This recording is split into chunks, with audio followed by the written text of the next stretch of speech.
Welcome back students. तो last class में हमने acceleration due to gravity discuss किया था। क्या होता है, हमने फाइंड किया था कि near the surface of the earth acceleration due to gravity nearly constant होता है।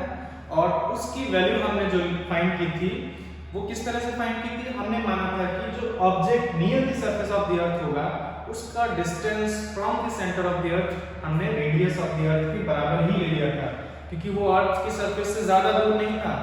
अगर हम और एग्जैक्टली बोले तो वो value on the surface of the अर्थ थी, जिसकी वैल्यू 9.8 मीटर पर सेकंड स्क्वायर आई थी।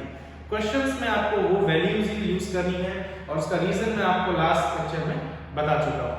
आज हम लोग मैंने आपको लास्ट लेक्चर में ये भी बताया था कि हम लेकिन फिर भी थोड़ा सा डिस्कशन करेंगे variation of acceleration due to gravity पे, कि acceleration due to gravity vary करता है तो किन फैक्टर्स पे डिपेंड करता है, और उनमें से एक तरीके से हमने लास्ट लेक्चर में डिस्कस कर भी लिया था, क्योंकि उसमें मैंने आपको बताया था कि जो ऑब्जेक्ट अर्थ से दूर होगा उस पे ग्रेविटेशनल फोर्स कम हो जाएगा, तो उसका acceleration due to this gravitational force, जिसको हम एक्सेलरेशन ड्यू टू ग्रेविटी बोल रहे हैं, वो भी कम हो जाएगा। तो पहला फैक्टर वही है जो हम देखने वाले हैं कि विद हाइट का मतलब जब आप सरफेस ऑफ द अर्थ से अर्थ की सरफेस से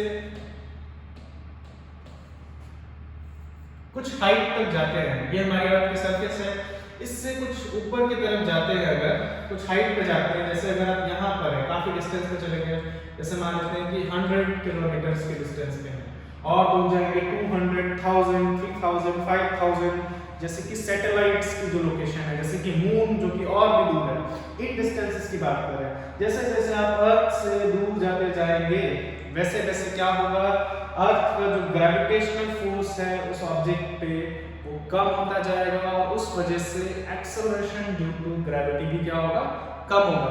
तो पहला जो हमारा फैक्टर है जिस पे acceleration due to gravity actual में डिपेंड करता है वो है height, with height from the surface of the earth. तो जैसे जैसे आप सरफेस ऑफ द अर्थ से ऊपर की तरफ जाएंगे एक्सेलरेशन ड्यू टू ग्रेविटी जो है वो डिक्रीज करेगा, ध्यान रखेंगे। तो with height acceleration due to gravity, acceleration due to gravity decreases, acceleration due to gravity decreases. Height के साथ एक्सेलरेशन ड्यू टू ग्रेविटी क्या करता है, डिक्रीज करता है। नेक्स्ट मेरे ख्याल से फैक्टर इजी है समझना, इसलिए मैंने काफी शॉर्ट में समझाया आपको, और लास्ट लेक्चर में हमने इस पे डिस्कशन भी किया था, और मैं इस चीज को बार बार रिपीट कर रहा हूँ। वो ये है कि क्वेश्चन सॉल्व करते समय हम जी का वैल्यू फिक्स लेंगे, ध्यान रखना, ये बार बार रिपीट कर रहा हूँ। 9th क्लास में आपको कुछ ऐसे क्वेश्चंस मिलेंगे नहीं जिसमें एक्सेलरेशन वेरी कर रहा हो और आपको फाइंड करना हो वहाँ एक्सेलरेशन कितना होगा। एक्सेलरेशन का वैल्यू फिक्स रहेगा क्योंकि हम near the surface of the अर्थ की बात करेंगे और वो 9.8 मीटर पर सेकंड स्क्वायर है। नेक्स्ट देखते हैं, और किन चीजों पे डिपेंड कर सकता है। एक क्वेश्चन जो आप पूछ सकते हो, जैसा कि सेकंड पॉइंट में लिखा है कि अगर मान लेते हैं हमारा ऑब्जेक्ट जो है वो inside the surface of the अर्थ जाता है, मान लो मतलब एक्चुअल में हम हाइपोथेटिकल केस की बात कर रहे हैं, या फिर आप एक टनल के थ्रू अंदर जा रहे हैं। सपोज आप inside the surface of the अर्थ जा रहे हैं, inside the surface of the earth centre की तरफ जा रहे हैं, कहने का मतलब ये रहा सपोज हमारा सेंटर ऑफ द अर्थ, तो आप इसकी तरफ जा रहे हैं toward the centre of the अर्थ। ये डिफरेंट लोकेशंस है, पहले यहां पे ये इस डिफरेंट लोकेशंस पे जा रहे हैं, सेंटर ऑफ द अर्थ की तरफ जा रहे हैं। तब एक्सेलरेशन ड्यू टू ग्रेविटी में क्या चेंज आएगा, जिसको हम लोग बोल रहे हैं विद डेप्थ, मतलब अर्थ की डेप्थ की तरफ जा रहे हैं, से अंडरग्राउंड जा रहे हैं। अंडरग्राउंड जाने पे एक्सेलरेशन ड्यू टू ग्रेविटी में क्या चेंजेस आएंगे, क्या चेंज होगा कि नहीं। तो अगर आप ऐसे ही कैजुअली सोचते हैं इस बारे में तो आप सोचेंगे कि ऊपर जाते समय, क्योंकि हम ऊपर की तरफ जा रहे हैं तो एक्सेलरेशन ड्यू टू ग्रेविटी का वैल्यू कम हो रहा है, इसका मतलब इनटू द अर्थ, अगर हम अर्थ के डेप्थ में जाएंगे तो एक्सेलरेशन ड्यू टू ग्रेविटी का वैल्यू जो है वो इंक्रीज करना चाहिए। तो ऐसा नहीं है, ऐसा नहीं होता है। क्या होता है वो समझते हैं। एक्चुअल में जैसे जैसे आप अर्थ के डेप्थ में जाएंगे तब भी एक्सेलरेशन ड्यू टू ग्रेविटी का वैल्यू कम ही होता है। तो ऐसा क्यों होता है, इसको समझना थोड़ा डिफिकल्ट है, लेकिन हम इसको बहुत सिंपल तरीके से समझने वाले हैं, बहुत सिंपल तरीके से समझने वाले हैं। ये ध्यान रखना है आपको कि एक्सेलरेशन ड्यू टू ग्रेविटी जो है वो ऑब्जेक्ट पे कितना फोर्स लग रहा है उस पर डिपेंड करेगा, अगर वो डिफरेंट लोकेशंस पे होता है। तो जैसे जैसे आप अर्थ के इनसाइड में जाएंगे, फर्स्ट लोकेशन पे, सेकंड लोकेशन पे, थर्ड लोकेशन पे, तो होगा क्या, एक्चुअल में जब आप अर्थ के बाहर हैं तब तो अर्थ इस तरफ है, जैसे अगर आपकी लोकेशन ये है तो अर्थ इस लोकेशन पे और अर्थ आपको इस डायरेक्शन में ऐसे पुल कर रही है, लेकिन एक बार आप अर्थ के अंदर आ जाते हैं तो जो मास आपको पुल करेगा, अर्थ का जो मास आपको पुल करेगा वो आपके ऊपर भी, ऊपर की तरफ भी है। वो सारा मास सिर्फ एक तरफ नहीं है। बहुत सिंपली देखें तो आप अगर इसको रफली ऐसे डिवाइड करें, आप इस लोकेशन पे हैं तो अर्थ का कुछ मास तो इस तरफ है और कुछ मास, बाकी मास इस तरफ है। तो इधर वाला मास को इस डायरेक्शन में पुल करेगा आपको, ग्रेविटेशनल फोर्स किसकी वजह से होता है? मास की वजह से होता है। इधर वाला मास तो आपको इस डायरेक्शन में पुल करेगा ऐसे नीचे की तरफ। बट जो आपके ऊपर की तरफ जो मास होगा, जैसे आप डेप्थ में गए तो अर्थ का ऊपर जो मास होगा वो मास तो आपको इस तरफ पुल करेगा। दो मासेस के बीच में फोर्स कैसे होता है? हमेशा मास अपनी तरफ पुल करता है, ये अट्रैक्टिव फोर्स होता है। तो इधर वाला मास तो आपको इधर को पुल करेगा। अब अर्थ का जो टोटल मास है वो आपको डिफरेंट डायरेक्शन में फोर्स अप्लाई कर रहा है। ऐसे देखा जा सकता है कि इधर वाला जो मास है वो आपको इस डायरेक्शन में पुल करेगा और इधर वाला मास इस डायरेक्शन में। तो इधर वाला मास आपको फिलहाल ज्यादा लग रहा है तो ये ज्यादा फोर्स लगाएगा और इधर वाला मास कम फोर्स लगाएगा। जब आप अर्थ के सरफेस से बाहर थे तो सारा मास इसी तरफ था, तो सारा का सारा मास इसी डायरेक्शन में पुल कर रहा था। लेकिन एक बार आप अर्थ के अंदर चले जाते हैं तो कंडीशंस चेंज हो जाती हैं। अब आपके ऊपर की तरफ भी मास है और नीचे की तरफ भी मास है। तो ऊपर वाला मास जो ऊपर की तरफ पुल करेगा और नीचे वाला मास नीचे की तरफ पुल करेगा। अब इससे क्या होगा? जो नीचे वाला मास जो नीचे की तरफ पुल कर रहा है वो ज्यादा तो है, लेकिन ये टोटल मास ऑफ द अर्थ नहीं है, क्योंकि कुछ मास आपको ऊपर की तरफ पुल कर रहा है। तो आपको पता है कि ये वाला फोर्स ज्यादा होगा, ये कम होगा, यानी नेट फोर्स इस डायरेक्शन में आएगा, लेकिन ये फोर्स कम हो जाएगा क्योंकि एक फोर्स पहले से इस तरफ लग रहा है। तो नेट फोर्स कम हो जाएगा इस तरफ, जो सेंटर ऑफ द अर्थ की तरफ फोर्स लग रहा है आपके ऊपर, एक बार आप डेप्थ में जाते हैं वो कम हो जाएगा। अगर फोर्स कम हो गया तो फिर एक्सेलरेशन ड्यू टू ग्रेविटी भी क्या हो जाएगा? कम हो जाएगा। इसीलिए आप डेप्थ में जाएंगे तो एक्सेलरेशन ड्यू टू ग्रेविटी भी कम होगा, क्योंकि मास जो डिस्ट्रीब्यूटेड था पहले एक ही साइड में, जब आप बाहर के सारा मास आपके नीचे की तरफ है, आपके लेग फीट की तरफ है। लेकिन जब आप inside the depth of the अर्थ है, इनसाइड द अर्थ है, तो आप कुछ मास कहां है? आपके हेड के ऊपर की तरफ है। तो वो मास तो आपको ऊपर की तरफ पुल करेगा क्योंकि मास तो हमें अट्रैक्ट करता है, और नीचे वाला मास डाउनवर्ड्स पुल करेगा। तो नेट फोर्स तो कम हो गया क्योंकि नीचे की तरफ फोर्स जो है उसका कुछ पार्ट ऊपर की तरफ वाला फोर्स क्या कर देगा? कैंसिल कर देगा। इसीलिए नेट फोर्स क्या हो जाएगा? कम हो जाएगा। नेट फोर्स कम होगा तो फिर से एक्सेलरेशन ड्यू टू ग्रेविटी कम हो जाएगा। अब अगर आप और डेप्थ में जाते हैं, जैसे कि मान लो आप थर्ड लोकेशन पे हैं, तो यहाँ पे तो ये और कम हो जाना चाहिए, क्योंकि अब जो मास आपको सेंटर की तरफ पुल कर रहा है वो और भी कम हो गया। पहले ये पूरा मास था, और कम हो गया है, और ऊपर की तरफ पुल करने वाला मास फर्दर इंक्रीज कर गया है। तो फिर से नेट फोर्स क्या हो जाएगा? और कम हो जाएगा। तो जैसे जैसे आप डेप्थ में जाएंगे इनटू द अर्थ, अर्थ की डेप्थ में जैसे जैसे आप मूव करते हैं, एक्सेलरेशन ड्यू टू ग्रेविटी का वैल्यू कम ही होता जाएगा। ये ध्यान रखेंगे, क्योंकि वहां पे मास अब आपके ऊपर की तरफ भी होगा, ये ध्यान रखेंगे, इसीलिए ये इंपॉर्टेंट है। तो यहाँ पे भी एक्सेलरेशन ड्यू टू ग्रेविटी मैं शॉर्ट में लिख दे रहा हूँ, g decreases as we go into the depth of the earth, into the depth of the earth। जैसे जैसे आप अर्थ के डेप्थ में जाएंगे तो भी g डिक्रीज ही करेगा। ये काफी इंपॉर्टेंट पॉइंट है, ध्यान रखेंगे।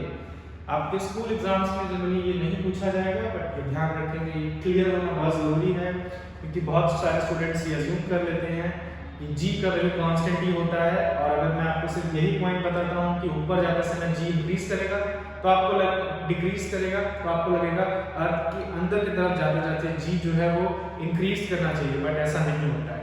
और इसका रीजन आपको मेरे ख्याल से समझ में आ गया होगा, तो ये ध्यान रखें।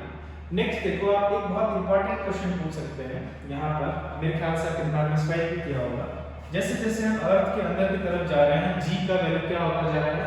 कम होता जा रहा है। बिल्कुल वैसे ही जैसे हम बाहर की तरफ जा रहे हैं तो भी कम होता जा रहा है। तो अगर हम अर्थ के सेंटर पे हैं, eight the centre of the अर्थ, तब क्या होगा उसको भी देखते हैं थोड़ा सा क्लियरली। तो सपोज आप अर्थ के सेंटर पे पहुंच गए, ये रहा, और फिर यहाँ पे g का वैल्यू क्या होना चाहिए? अब आप कोशिश करो जिस तरीके से मैंने आपको समझाया उसी तरीके से समझो। अब आप जब इस लोकेशन पे सेंटर ऑफ द अर्थ पे हैं तो आपके चारों तरफ इक्वल मास डिस्ट्रीब्यूटेड है, ऐसे देख सकते हैं। इस तरफ चारों तरफ इक्वल मास डिस्ट्रीब्यूटेड है, और आपके फोर्स किस तरफ लगेगा, आप at the centre of the अर्थ है तो फोर्स किधर लगेगा, क्योंकि मास इस तरफ है तो इस तरफ फोर्सेस आएंगे। इधर के मास आपको इस डायरेक्शन में पुल करेगा, इधर का मास इस डायरेक्शन में पुल करेगा, इधर का मास इस डायरेक्शन में, इधर का मास इस डायरेक्शन में, इधर जो मास है इस रीजन में जो मास है वो इस डायरेक्शन में, इसके जस्ट अपोजिट में जो मास है वो इस तरफ। इस तरीके से डिफरेंट डायरेक्शंस में आपके फोर्स आएंगे एक बार सेंटर ऑफ द अर्थ में आप। और क्योंकि आपके चारों तरफ इक्वल मास डिस्ट्रीब्यूटेड है तो चारों तरफ से आप पे इक्वल फोर्सेस आएंगे। जैसा कि यहाँ पर अगर मैं बात करूँ इस फोर्स की तो ये वाला फोर्स जो है इसके इक्वल होगा, और क्योंकि दोनों अपोजिट हैं तो ये कैंसिल आउट हो जाएंगे। ऐसे ये फोर्स और ये फोर्स भी इक्वल होगा क्योंकि दोनों तरफ मास क्या है, सेम है, तो ये भी कैंसिल आउट हो जाएंगे। इसके बाद ये फोर्स और ये फोर्स भी क्या होंगे, इक्वल होंगे, दोनों तरफ मास सेम है तो ये भी फोर्सेस कैंसिल आउट हो जाएंगे। ये दोनों फोर्स भी इक्वल हैं, दोनों तरफ मास सेम है तो ये दोनों फोर्सेस भी कैंसिल आउट हो जाएंगे। इस तरीके से आप जितने भी फोर्सेस ड्रॉ करते हैं, मान लो आप यहाँ पे ड्रॉ करते हैं कि इस डायरेक्शन में इधर वाला रीजन ऑफ मास पुल कर रहा होगा, उतना ही फोर्स अपोजिट डायरेक्शन में भी आएगा और ये भी क्या हो जाएगा, कैंसिल आउट हो जाएगा। इस तरीके से अगर आप सेंटर ऑफ द अर्थ पे हैं तो आप पे हर डायरेक्शन में इक्वल फोर्स लग रहा होगा और वो कैंसिल आउट हो जाएगा। और अगर आप किसी ऑब्जेक्ट पे हर डायरेक्शन से इक्वल फोर्स लगाते हैं, अगर वो कैंसिल आउट हो जाते हैं तो ऑब्जेक्ट पे नेट फोर्स जीरो होगा।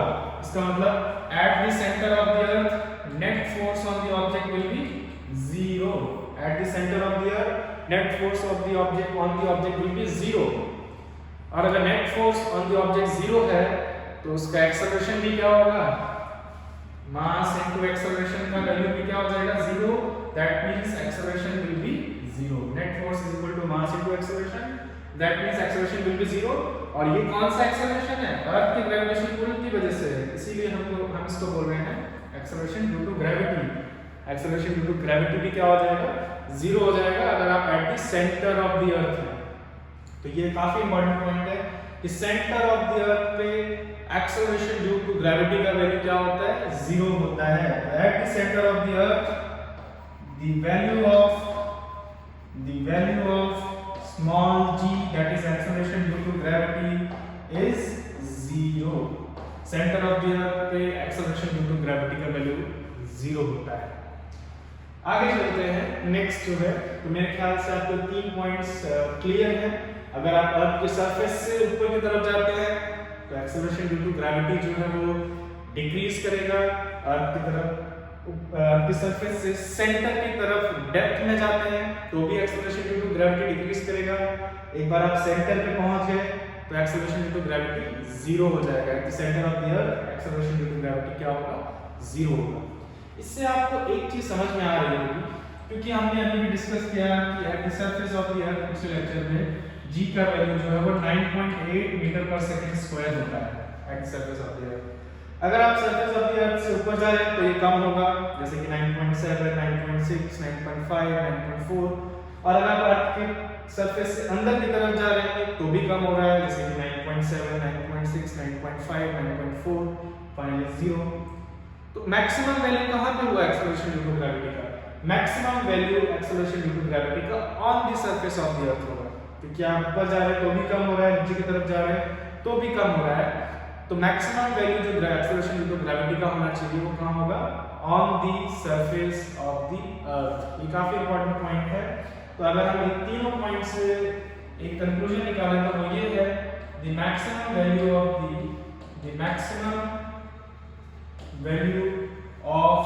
द एक्सेलरेशन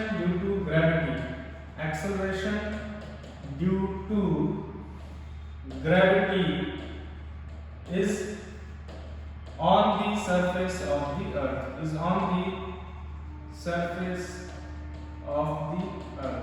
यानी कि अर्थ के सरफेस पे एक्सेलरेशन ड्यू टू ग्रेविटी का क्या होगा, मैक्सिमम वैल्यू होगा। अब यहाँ पे एक पॉइंट मैं क्लियर करना चाहूंगा कि ये जो हमने डिस्कशन किया है यहाँ पे एक बहुत बड़ा अजम्पशन है, और वो अजम्पशन अर्थ के शेप को लेकर है कि अर्थ जो है वो परफेक्ट स्फीयर है। बट हम सभी जानते हैं कि अर्थ एग्जैक्टली परफेक्टली स्फेरिकल ऑब्जेक्ट नहीं है, ये परफेक्टली स्फेरिकल नहीं है। और जब हम इस चीज को कंसीडर करते हैं कि अर्थ जो है वो परफेक्टली स्फेरिकल शेप का नहीं है, तो हमें कुछ चीज़ें और कंसीडर करनी पड़ेंगी और उसी पे हम नेक्स्ट डिस्कशन करने वाले हैं। तो ध्यान रखेंगे जो तीनों पॉइंट्स हमने डिस्कस किए हैं, इसमें ये अजम्पशन है कि अर्थ जो है परफेक्टली स्फेरिकल है। पिछला जो हमने एक्सेलरेशन ड्यू टू ग्रेविटी का डेरिवेशन उससे g का वैल्यू जो फाइंड किया था उसमें भी ये अजम्पशन था कि अर्थ परफेक्टली स्फेरिकल है। इसका मतलब उसका रेडियस सेम है, सेंटर से सरफेस तक का डिस्टेंस हर जगह क्या होगा, सेम होगा। ये अजम्पशन लिया था और उसी के बेसिस पे हम अभी तक चल रहे थे। उसी के बेसिस पे आपको आगे भी चलना है, आगे भी क्वेश्चन सॉल्व करने हैं। बस एक लास्ट पॉइंट जो हम यहाँ डिस्कशन करने वाले हैं उसमें हम एक्चुअल शेप ऑफ द अर्थ को कंसीडर करेंगे।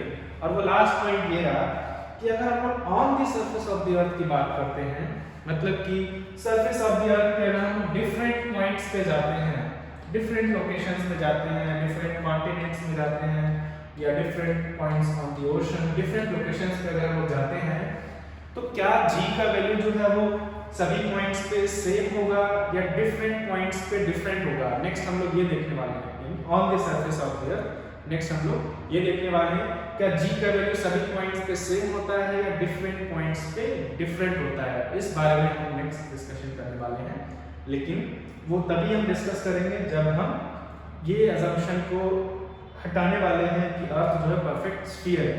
तो आते हैं उस पे और वो पॉइंट है on the surface of the earth. तो उसको समझने के लिए पहले मैं आपको एक actual shape of the earth draw करके दिखाऊंगा कि अर्थ का जो एक्चुअल शेप है वो कैसा है।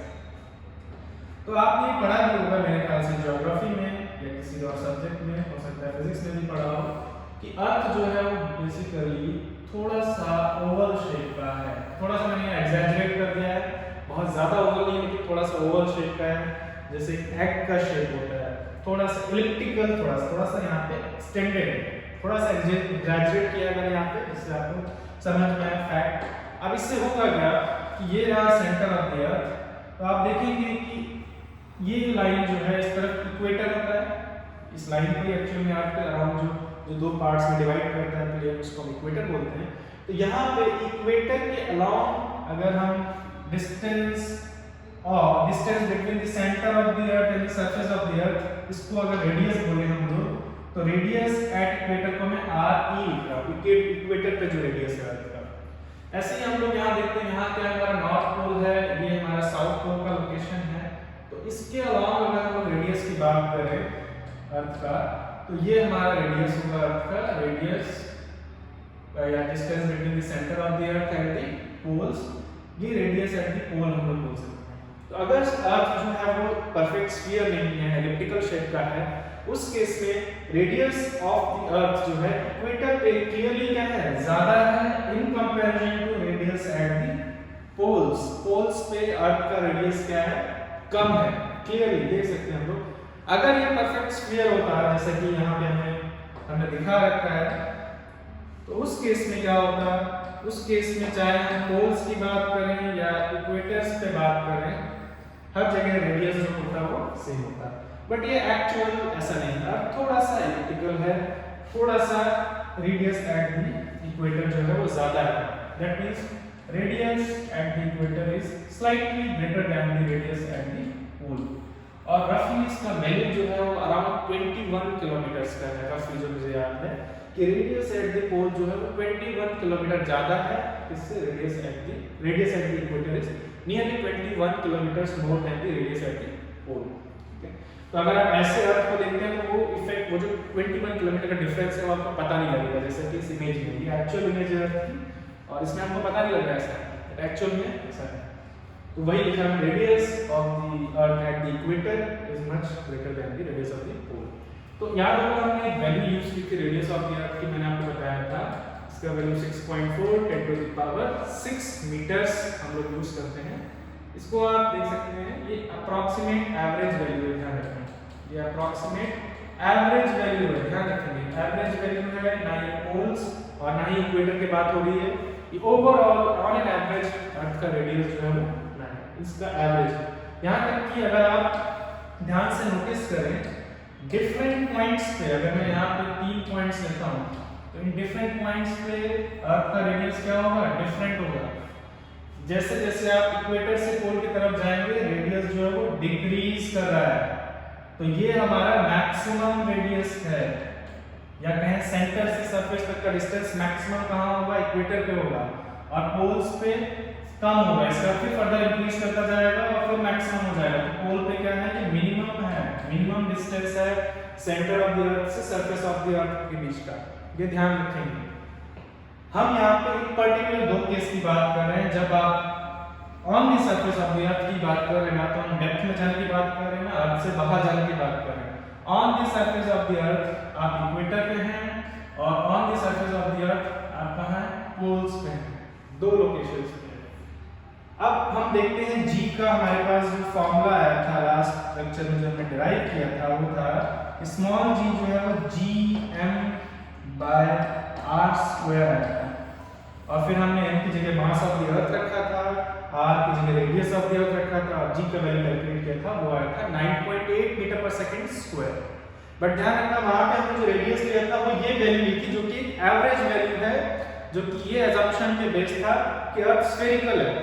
तो अगर अर्थ स्फेरिकल नहीं है उस केस में रेडियस तो अलग अलग होगा, अलग पॉइंट पे मास तो फिक्स्ड है, चाहे कोई भी शेप हो अर्थ का मास तो वही होगा, बट रेडियस अब चेंज हो रहा है। तो अगर रेडियस चेंज होगा तो क्या होगा, जैसे कि हम इक्वेटर की बात करते हैं, यहाँ पे रेडियस ज्यादा है, इक्वेटर पे रेडियस का वैल्यू ज्यादा है, क्योंकि इनके बीच में रिलेशन इनवर्स रिलेशन है। अगर रेडियस ज्यादा होगा तो जी का वैल्यू क्या होगा, कम होगा। यानी कि जब हम इक्वेटर पे बात करते हैं, अगर आप इक्वेटर पे किसी पॉइंट पे हैं तो वहां पे जी का वैल्यू कम होगा। ऐसे ही अगर हम दूसरे केस की बात करें, अगर आप पोल्स पे हैं तो पोल्स पे हैं उस केस में वहां पर रेडियस ऑफ द अर्थ जो है वो कम है। तो पोल्स के लिए मैं व्हाइट से दिखा रहा हूं, रेडियस ऑफ द अर्थ अगर कम होता है, यहाँ पोल्स लिख देता हूं, तो जी का वैल्यू ज्यादा होगा, जी का वैल्यू ज्यादा होगा, इनवर्स रिलेशन है, क्योंकि यहाँ ज्यादा क्लोजर है सेंटर के और यहाँ सेंटर से ज्यादा दूर है, तो डिस्टेंस बढ़ गया, फोर्स कम हो जाएगा, जी का वैल्यू कम हो जाएगा। ये तो इस फॉर्मूले से देख सकते हैं। तो क्लियरली यहाँ से क्या पता चला, जी the value of g at the poles, poles पे जी का वैल्यू जो है वो ज्यादा है, किससे, value of g at the equator. ये थोड़ा सा डिफरेंस है, बहुत बड़ा डिफरेंस नहीं है लेकिन डिफरेंस है। तो जी का वैल्यू पोल्स पे ज्यादा होगा क्योंकि आप क्लोजर टू द सेंटर हैं, और जी का वैल्यू इक्वेटर पे कम होगा क्योंकि आप सेंटर से थोड़ा दूर हैं।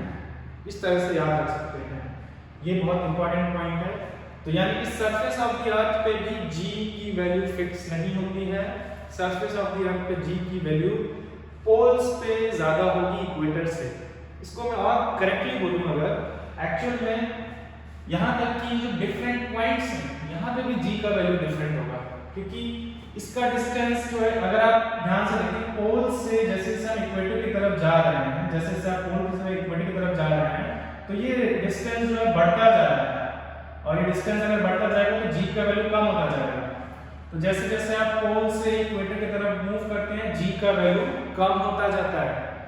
तो अगर मैं पॉइंट 1 और पॉइंट 2 में आपसे पूछता हूं कि जी का वैल्यू ज्यादा कहां होगा, तो वो 1 पे होगा, क्योंकि ये डिस्टेंस कम होगा, ये डिस्टेंस ज्यादा होगा।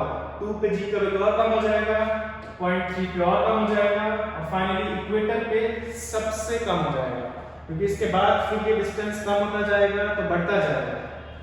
यानी हम ऐसे बोल सकते हैं, जो मैं लिखने वाला हूं important point, the maximum value of g, maximum value of g कहां पर होगा, पोल्स पे होगा। मिनिमम वैल्यू ऑफ जी कहां होगा, मिनिमम वैल्यू ऑफ जी जो है वो कहां होगा, इक्वेटर पे होगा, सबसे कम। लेकिन कहां की बात कर रहे हैं, on the surface of the earth, surface of the अर्थ की बात कर रहे हैं, ये ध्यान रखेंगे, काफी इंपॉर्टेंट पॉइंट है, और ये सिर्फ हम यही डिस्कस करेंगे, इस पे बेस्ड अगर कोई क्वेश्चन आता है तो ही आप इसको यूज करेंगे, अदरवाइज हम मान के चलेंगे कि अर्थ परफेक्टली स्फेरिकल शेप की है, ये ध्यान रखेंगे। So radius of the earth is greater at equator, and that is why acceleration due to gravity is lesser in comparison to the acceleration due to gravity at the poles, and the maximum value of acceleration due to gravity will be at the poles, poles पे सबसे ज्यादा होगी, ध्यान रखना। तो अगर आपसे question पूछा जाता है कि आप पोल से इक्वेटर की तरफ मूव कर रहे हैं, अगर आप पोल से इक्वेटर की तरफ जा रहे हैं तो एक्सेलरेशन ड्यू टू ग्रेविटी में क्या चेंज आएगा?